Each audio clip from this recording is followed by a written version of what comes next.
Это видео будет о том, как избавиться от сообщения, чтобы выйти из фуллскрин. Нажмите Escape в браузере Chrome и Firefox. Если нажать кнопку для перехода в фуллскрин, то наверху появляется такое вот сообщение, которое очень мешает.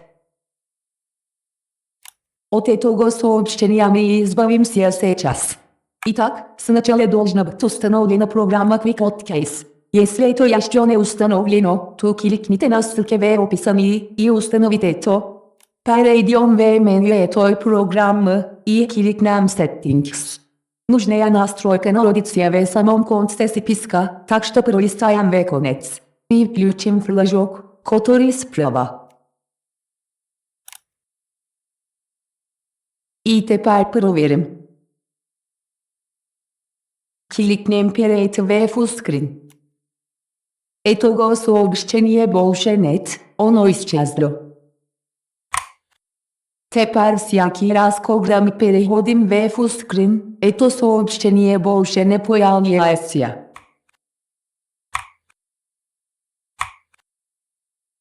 И для браузера Firefox есть другое решение. Теперь, как избавиться от такого окна в Firefox? Откроем браузер Firefox. И перейдем в фуллскрин.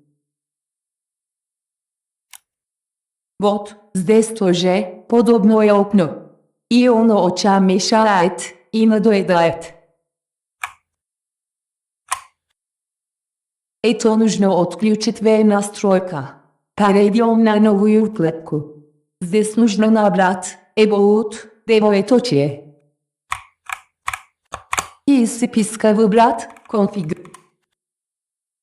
Далее нажать на эту кнопку. Здесь набрать Full. И внизу будут нужные настройки. Это два последних свойства. Изменим эти значения.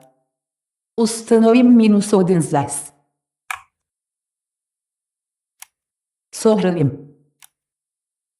И здесь установим 0. Сохраняем. И проверим теперь. Переходим в фуллскрин. Этого сообщения больше нет. Здорово. Проверяйте в работе, оставляйте комментарии, работает ли это у вас на компьютере или нет. Также, не забывайте ставить лайки и подписываться на канал. Увидимся на следующем уроке.